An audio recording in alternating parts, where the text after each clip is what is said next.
Assalamualaikum warahmatullahi wabarakatuh. Alhamdulillah, wassalatu wassalamu ala rasulillah wa ala alihi wa sahbihi ajma'in. Sahabat grup mulia bermanhaj salaf dimanapun anda berada, sekarang ini bertebaran di media sosial ada sekelompok orang yang dibilang akidahnya khawarij, dia nggak mau karena katanya mereka tidak mengkafirkan pemerintah, sedangkan khawarij mengkafirkan pemerintah. Tapi mereka meyakini bahwa setiap pelaku kesyirikan, baik ia tahu atau tidak tahu alias ia bodoh atau jahil, maka tak ada uzur bagi mereka. Mereka kafir, musyrik langsung. Mereka berdalil dengan video Syekh Shalih Fauzan dan lain-lain.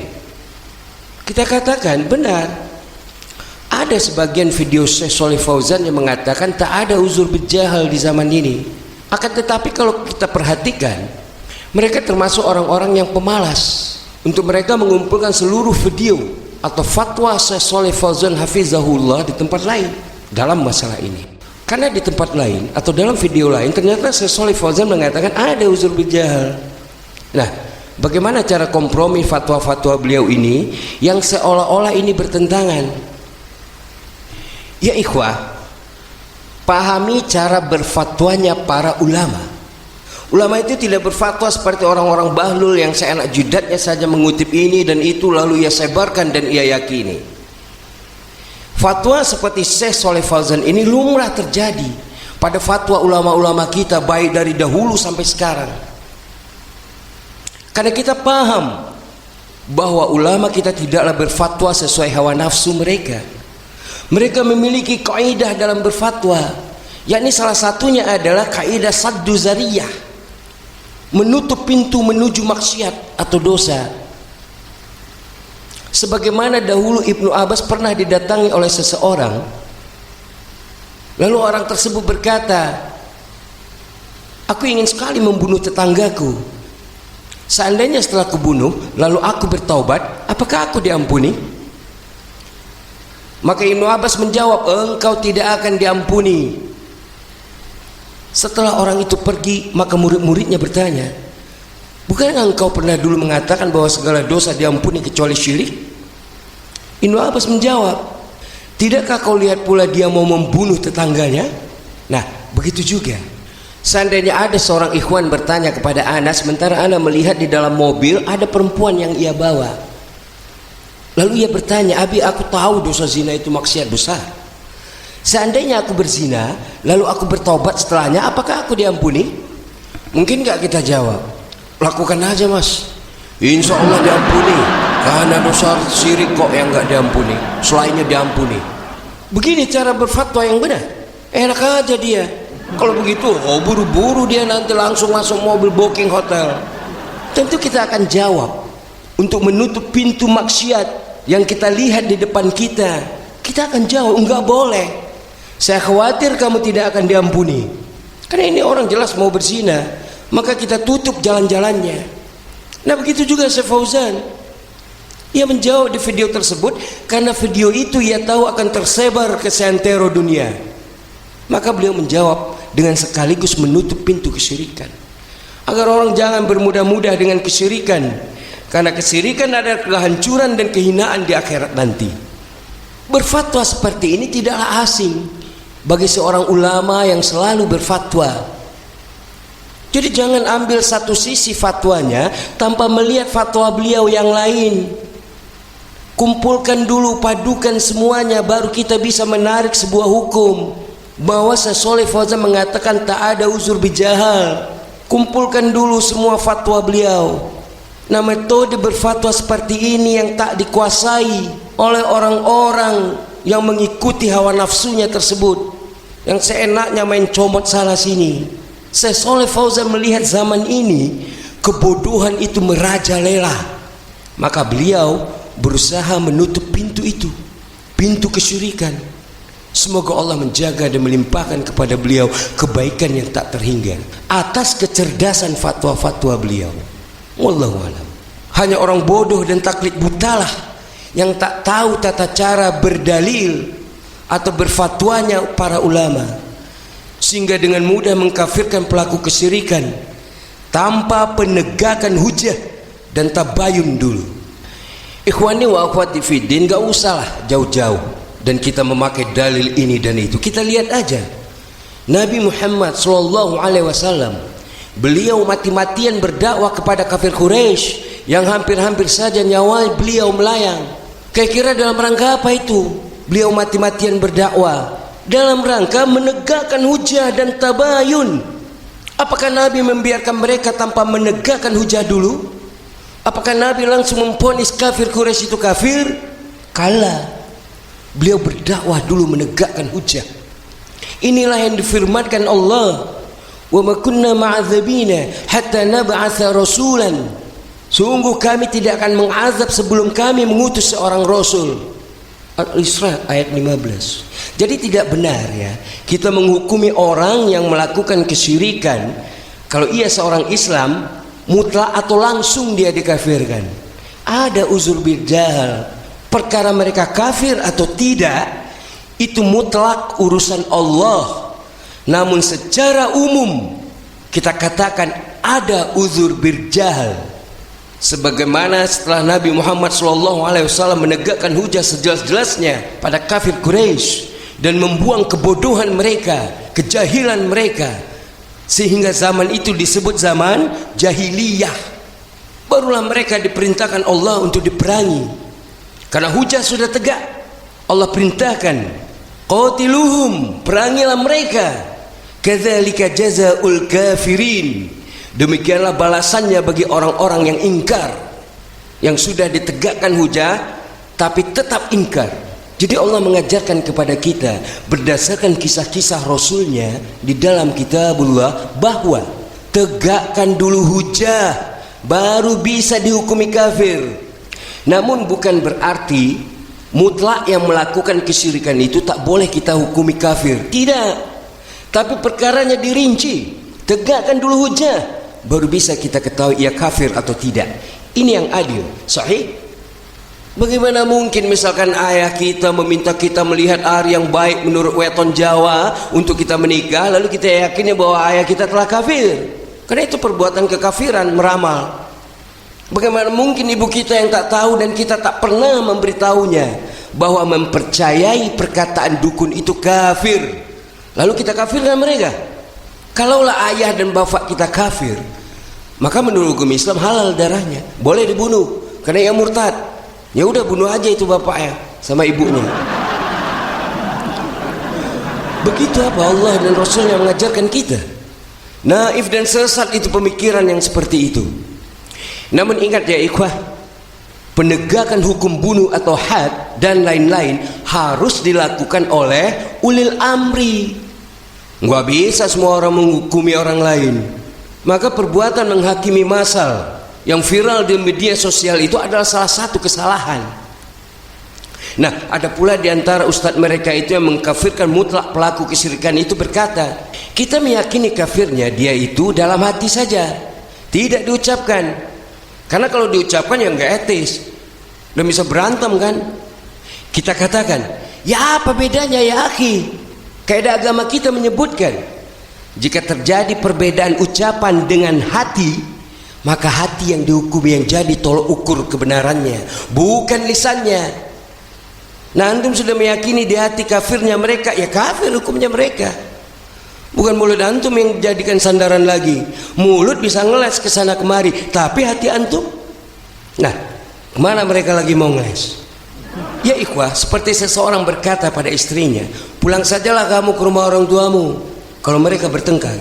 Maka para ulama berkata, tanyakan kepadanya itu, pulang yang dimaksud itu apakah talak atau gimana? Jika hatinya atau niatnya talak, maka jatuh talak. Jadi tak ada hujah lagi bagi mereka. Hujah mereka bagaikan sarang laba-laba, lemah dan rapuh, yang mengkafirkan pelaku syirik secara mutlak tanpa ada perincian dan penegakan hujah. Jadi intinya, tegakkan dulu hujah kepada orang Islam yang melakukan kesyirikan atau kekufuran. Orang Islam ya kalau orang di luar Islam ya nggak perlu itu. Mereka sudah jelas kekafirannya. Karena Nabi telah bersabda, barang siapa di antara Yahudi dan Nasrani mendengar dakwahku ini lalu ia ingkari, pasti dia masuk penghuni neraka. Hadis riwayat Muslim. Nah, kepada orang Islam yang melakukan kesyirikan itu, bukan kita katakan mereka yang melakukan kekufuran itu dapat uzur secara mutlak. Oh, ini akidah Murji'ah yang sesat. Bukan begitu. Camkan itu. Tapi perkaranya orang Islam tersebut dirinci. Banyak syarat-syaratnya untuk mengkafirkan seseorang. Di antaranya balik. Karena kalau belum balik nggak bisa dia dihukumi kafir.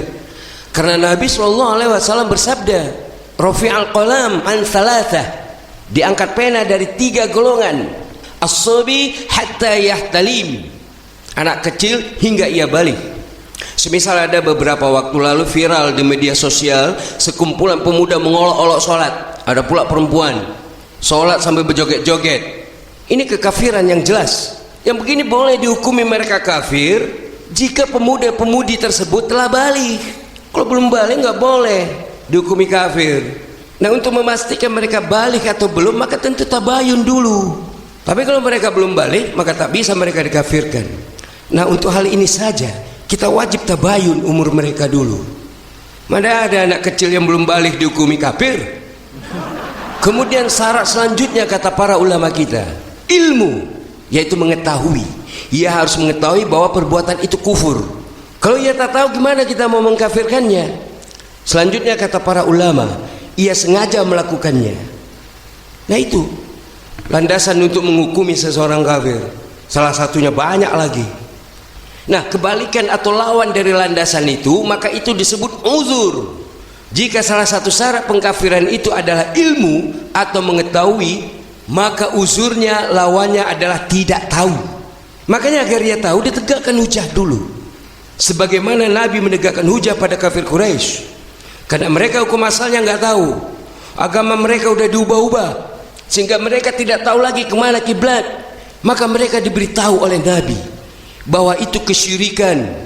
Menjadikan Lata, Uzza, Manah sebagai Tuhan atau perantara kepada Allah untuk berdoa, maka itu kesyirikan, kata Nabi.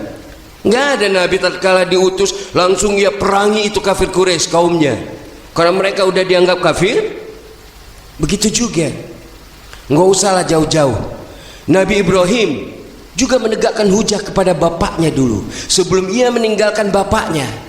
Lihat percakapan Nabi Ibrahim yang diabadikan oleh Allah dalam Quran surat Maryam. Ya abati, lima ta'budu ma la yasma'u wa la yubsiru wa la tughni anka syai'.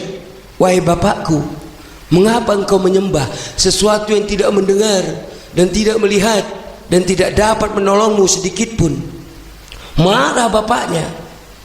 Bencikah kau kepada Tuhan-Tuhanku, wahai Ibrahim? Jika kau tak berhenti mendakwaiku, maka akan kurajam kamu. Lihat, apakah Nabi Ibrahim langsung mengkafirkan bapaknya?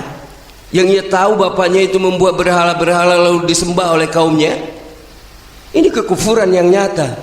Tapi Nabi Ibrahim tabayun dan menegakkan hujah dulu, alias ia berdakwah dulu kepada bapaknya. Enggak main kafir-kafirkan saja bapaknya. Buktinya dalam ayat selanjutnya, Nabi Ibrahim berkata dan malah ia mendoakan bapaknya, dan ia berencana akan memintakan ampunan bagi bapaknya kepada Allah. Qala salamun alaik, berkata Ibrahim, semoga keselamatan dilimpahkan kepadamu. Aku akan memintakan ampunan bagimu kepada Tuhanku. Namun Allah beritahu Nabi Ibrahim bahwa hujah sudah tegak dan bapaknya seorang yang kafir. Falamma tabayyana lahu annahu aduwwullahi tabarra'a minhu, maka tatkala jelas bagi Ibrahim bahwa bapaknya itu sudah kafir dan merupakan musuh Allah, maka Ibrahim berlepas diri daripadanya. At-Taubah ayat 114. Kemudian kita lihat pula kisah Nabi Musa alaihissalam dalam kitabullah. Nabi Musa tabayun dan menegakkan hujah dulu kepada Firaun. Padahal Nabi Musa sudah tahu bahwa Firaun itu sudah mengaku Tuhan, dan itu sebesar-besar kekufuran. Iblis saja gurunya tak mengaku Tuhan, malah ini ada muridnya iblis, Firaun, malah mengaku Tuhan. Ini judulnya guru babak belur. Nah, Nabi Musa alaihi salam mati-matian menghadapi tentara dan tukang sihir Firaun. Ini dalam rangka apa ya ikhwah? Dalam rangka menegakkan hujah dan tabayun. Nah, kemana mereka? Orang-orang yang memutlakkan pengkafiran kepada pelaku kekufuran itu perginya tanpa menegakkan hujah dulu, tanpa melakukan tabayun dulu. Apa mereka tak membaca kitabullah dan memahami kisah-kisah di dalamnya? Inna fi dzalikal ibrah. Sesungguhnya pada kisah-kisah itu terdapat pelajaran. Afala ta'qilun? Apakah kalian tidak mau berpikir bahwa sebelum memvonis seseorang itu wajib dulu dilakukan tabayun dan menegakkan hujah? Sebagaimana pengadilan dunia juga tidak langsung memvonis seseorang itu maling, pemerkosa dan lain-lain. Lakukan dulu sidang untuk mengetahui seluk-beluk asal muasal perkaranya. Ini untuk urusan dunia, apalagi untuk urusan agama yang mengkafirkan orang lain. Rusak akal-akal seperti itu. Ya ikhwah, bukan perkara syirik itu hanya sebatas menyembah kubur dan lain-lain saja. Bukan. Mengingkari ayat Allah dalam perkara asma wa sifatnya ini juga kekafiran. Seperti kaum Jahmiyah dan Asy'ariyah. Mereka batasi sifat-sifat Allah itu hanya 20 saja. Ini perbuatan kekufuran. Tapi apakah ada para ulama kita yang mengkafirkan Asy'ariyah? Enggak ada. Sama dengan kisah Imam Ahmad di zaman Khalifah Ma'mun. Khalifah Ma'mun meyakini Al-Quran makhluk sebagaimana akidah Mu'tazilah. Padahal ulama kita sepakat ijma bahwa yang meyakini Al-Quran makhluk adalah kafir. Tapi Imam Ahmad tidak mengkafirkan Khalifah Ma'mun, karena Imam Ahmad berkata masih banyak subhat di kepalanya khalifah itu. Nah, ini bukti dari para ulama kita terdahulu bahwa kita tidak mudah mengkafirkan seseorang. Tugas kita menghilangkan dulu subhat di kepalanya, kebodohan di kepalanya, bukan main langsung vonis kafir. Karena Allah menciptakan manusia ini berbeda-beda tingkat kecerdasannya. Kalau Allah ciptakan manusia ini pintar saja semua, yang nggak ada gunanya dakwah. Apa gunanya perintah Allah berdakwah? Dakwah sama orang pintar yang udah tahu? Kan nggak mungkin. Ini hikmah penciptaan Allah, ada kaya, ada miskin, ada pintar, ada goblok. Nah, ini bukti dari para ulama kita tidak mudah mengkafirkan. Hilangkan dulu kebodohan dan subhat di kepalanya. Kalau mau melakukan takfir muayyan, individu atau per kelompok, bukan main langsung vonis kafir. Begitu juga para ulama kita menyebutkan jika takut sama jin, yang dalam keyakinannya jin itu bisa mencelakakannya, nyekek dia, maka ini syirik besar. Nah, antum semua ini ada nggak yang berani sama kuntilanak? Yang punggungnya bolong, rambutnya terurai panjang, matanya merah, ketawanya cekikikan lagi. Kau jalan gak nginjek tanah. Ada nggak yang berani? Hah? Nah, kalau antum takut sama kuntilanak, wah kafir ini semua. Begitu? Nggak begitu. Bisa jadi dia tak tahu hukumnya takut sama jin itu. Maka kewajiban kita memberitahu, berdakwah, jelaskan padanya dengan sejelas-jelasnya bahwa hukum asalnya tak boleh meyakini jin atau mayat itu bisa menyakiti atau nyekek kita. Nggak boleh takut. Mereka jin itu tidak akan bisa berbuat apa-apa kepada kita secara mutlak. Nggak bisa nyekek kita, nggak bisa nggantungin di kaki kita juga nggak bisa. Nggak bisa, kita beda alam. Alam jin dan alam manusia berbeda. Namun jika takut atau seram melihat tampangnya yang giginya yang gede-gede atau jari-jarinya jempol semua, yang kita bisa terkejut dan mungkin ada yang bisa stroke melihatnya itu. Karena kita tak biasa melihat hal-hal demikian, maka ini boleh. Ini takut tabi'iyah, bukan takut syirkiyah. Siapa juga yang tak terkejut jika melihat ada jari jempol semuanya? Karena kita kan biasa melihat dan memegang jari istri kita yang lentik dan mulus gitu. Nah, kalau lihat jempol semua, kan ada yang bisa kaget. Tapi insya Allah nggak lari.